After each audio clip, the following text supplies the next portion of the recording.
Hi friends, మీరు చూసిన thank farmer radio Telugu. Friends, మనకి ఇంకో తాబేలు అయితే దొరికింది. నిన్న నైట్ మా ఇంటి దగ్గరికి వచ్చిందండి, లైటింగ్ దగ్గరికి. మా ఇంటిని ఆనుకునే పొలం ఉండడం వల్ల ఆ పొలాల్లో చాలా తాబేళ్ళు అయితే ఉంటాయండి మా ఏరియాలో. ఇది మాది అనకాపల్లి జిల్లా. ఇక్కడ తాబేళ్ళ సంఖ్య అనేది విపరీతంగా అయితే ఉంటుంది.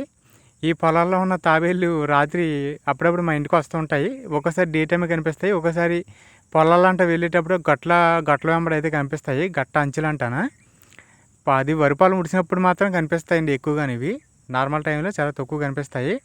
అలా నేను నైట్ అయితే నేను నార్మల్గా గేదెల దగ్గరికి వెళ్ళి వస్తుంటే అక్కడ మెదులుతుంది లైట్ దగ్గర నెమ్మదిగాన. ఆ ఏటా అని లైట్ వేసి చూస్తే ఇంకా ఈ తాబేలు అనమాట.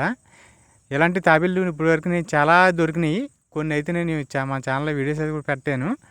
ఛానల్ పెట్టకముందు కూడా చాలా సంఖ్యలో దొరకడం జరిగింది. అవి దగ్గరలో ఉన్న ఏదైతే చెరువులు ఉంటాయో చిన్న చిన్న చెరువులు గడ్డలు అయితే వదిలేసేవాడిని. కొంచెం పెద్దవి అయితే ఎవరైనా అడిగితే ఇచ్చేసేవాడిని. పెంచుకుంటాననేవారు అప్పుడు.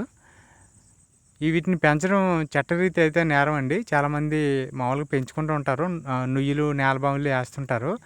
నేనైతే ఎప్పుడు దొరికింది అప్పుడే ఇలాగా పొలాలు ఉంటే పొలాలు, చెరువులు ఉంటే చెరువులు, కాళ్ళంటే కాళ్ళు పడిచేస్తుంటాను.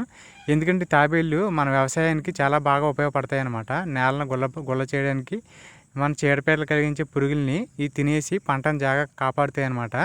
నీటిని శుభ్రం చేస్తాయండి మెయిన్. అందుగురించి ఇవంటే నాకు నేచర్లో వదిలే బుద్ధి వేస్తుంది వీటిని.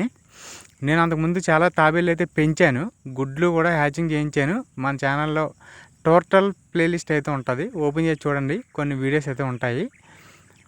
అలాగే మన ఛానల్లో వీడియోస్ మీకు నచ్చినట్టయితే తప్పకుండా కామెంట్ పెట్టి I like your channel brother అని అయితే కామెంట్ పెట్టండి. Thank you for watching.